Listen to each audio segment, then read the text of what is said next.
تو اب سنیے جہنم کا جو علاج ہے، بزرگان دین فرماتے ہیں کہ جو جہنم کا مزاج ہے نفس کا بالکل وہی مزاج ہے، فرق اتنا ہے کہ جہنم ہیڈ آفس ہے، مرکز ہے، اور یہ برانچ ہے اور شاخ ہے۔ دوزخ بھی فرق، ایک فرق ہوا نا۔ فرق نمبر 2، دوزخ گنہگاروں کو مانگے گی اور نفس گنہگار کو نہیں مانگتا، گناہ مانگتا ہے۔ یہ گناہ لاؤ، وہ گناہ لاؤ۔ اسی لیے جتنا گناہ کرتا جاتا ہے گناہوں کی ڈیمانڈ اور مطالبہ بڑھتا جاتا ہے، آگ بڑھتی جاتی ہے۔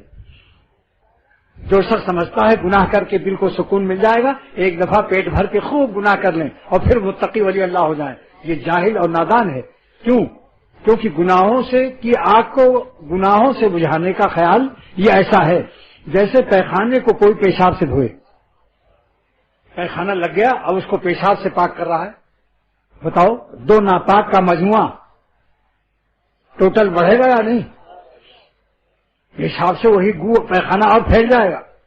اس لیے جو لوگ سمجھتے ہیں کہ گناہ کرنے سے سکون مل جائے گا، سکون ملے گا تھوڑی دیر، چند منٹ، اس کے بعد ایسا نفس بفرے گا کہ علانیہ پھر گناہ کرتا پھرے گا، شرم و حیا ختم ہو جائے گی اور تیز ڈیمانڈ کرے گا نفس، کیونکہ گناہ سے اس کی طاقت بڑھ گئی۔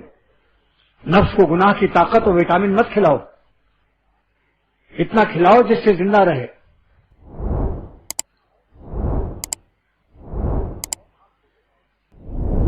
سرکش گھوڑے کو اور گھاس دو گے تو اور سرکشی کرے گا، اٹھا اٹھا کے پٹکے گا۔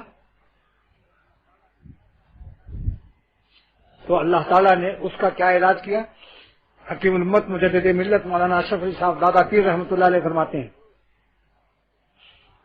کہ جو لوگ گناہ نہیں چھوڑتے اور سمجھتے ہیں گناہ کر کے گناہ چھوٹ جائیں گے، عادت ختم ہو جائے گی، نفس کا پیٹ بھر لیں، ان کے شدید تقاضوں سے اتنی شدت ہوگی تقاضے میں کہ پھر آؤٹ آف کنٹرول ہو جائے گا، گناہ کرتے کرتے ایک دن مجمع میں پکڑا جائے گا۔ جیسے کہ ایک شخص کو دست آ رہے تھے موشن، اور وہ بتاتا نہیں تھا تاکہ میرے احباب میرے دعوت میں کوتاہی نہ کریں، خوب دعوت کھاتا تھا اور میزبان کے یہاں بھی لوٹا لے کے دوڑتا تھا اور کہتا تھا میں وسوسہ مٹاتا ہوں، کھانا نہیں نکلتا وسوسہ۔ میں نے ایسے لوگوں کو دیکھا ہے۔ ایک صاحب نے میرے شیخ سے بھی کہا، مہمان تھے، رشتہ دار بھی تھے، حضرت نے فرمایا کہ کیا بار بار لوٹا لے کے دوڑتا ہے، کھانے میں کمی نہیں کرتا؟ میں نے کہا حضرت اس کا وسوسہ جو ہے میں دیکھ کے آپ کو بتاؤں گا۔ یہ میں نے کہا حضرت یہ باقاعدہ اس کا بہت کافی مقدار اسکوپ کرتا ہے، وسوسہ اس کا نہیں ہے، اس کا کھانا بند کیجیے آپ۔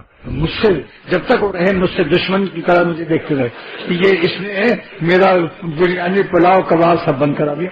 اب ان کو کھچڑی پکنے لگی۔ تو بدپرہیزی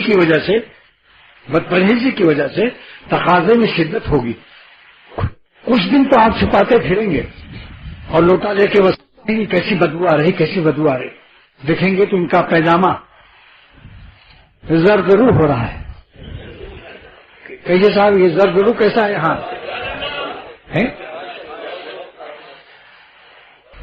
رسوا ہونا پڑتا ہے۔ اللہ سے دوری، دنیا کی رسوائی، دل کی پریشانیاں، نہ عرق مست کام کرتا ہے، نہ افتیمون ولایتی کام کرتا ہے، نہ خمیر مروارید کرتا ہے۔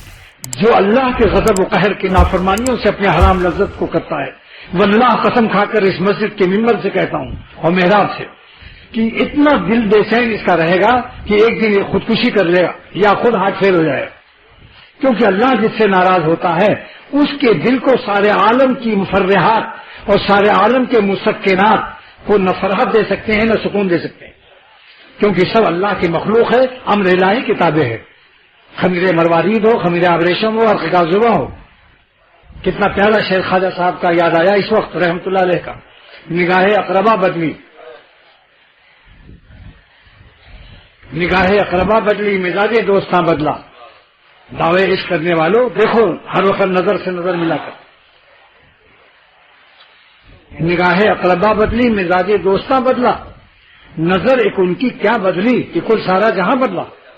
جس سے اللہ کی نظر بدلتی ہے، رشتہ دار، بیوی، بچے سب نافرمان کر دیے جاتے ہیں، کہیں چین نہیں پاتا۔